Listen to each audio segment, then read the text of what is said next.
तुम्ही कधी विचार केलाय का की यज्ञात आहुती देताना आपण स्वाहा असं का म्हणतो? त्यामागे एक रंजक पौराणिक कथा आहे. एकदा सर्व देव ब्रह्मदेवांकडे गेले. ते खूप अशक्तानी भुकेलेले दिसत होते. विचारपूस केल्यावर देवांनी ब्रह्मदेवांना सांगितले की त्यांच्याकडे खाण्यासाठी काहीच नाही. ब्रह्मदेवांना काही कळाले नाही.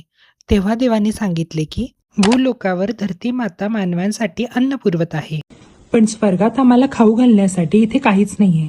त्याच्यामुळे आम्ही आमचे अस्तित्व कसे टिकवायचे असा प्रश्न देवांनी ब्रह्मदेवांना विचारला.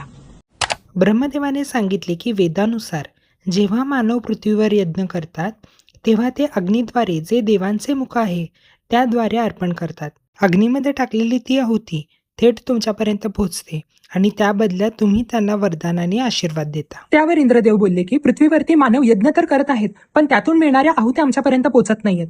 कारण अग्निदेव त्या आहुत्या जाळण्यासाठी सक्षम आहेत, पण त्या स्वर्गलोकांपर्यंत पोहोचवण्यासाठी त्यांच्याकडे कौशल्य नाहीये. हे सगळं ऐकून ब्रह्मदेव बुचकळ्यात पडले. त्यांनी आपल्या चारही डोक्यांनी विचार केला, पण याचा उपाय त्यांना काही सापडला नाही. मग त्यांनी भगवान विष्णूंचा सल्ला घेतला, ज्यांनी सुचवले की प्रकृती मातेची प्रार्थना करा, त्या आपल्याला मदत करतील.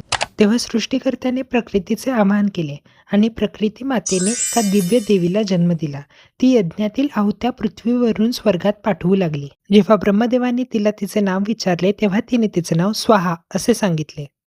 सृष्टिकर्त्याने घोषणा केली, यापुढे यज्ञात देवांना दिलेली प्रत्येक आहुती ही स्वाहा या नावाने संपूर्ण केली पाहिजे, नाहीतर ती आहुती देवांपर्यंत पोहोचणार नाही. ब्रह्मदेवांनी तिचा विवाह अग्निदेवांशी लावून दिला आणि ते कायमस्वरूपी एकत्र राहू लागले.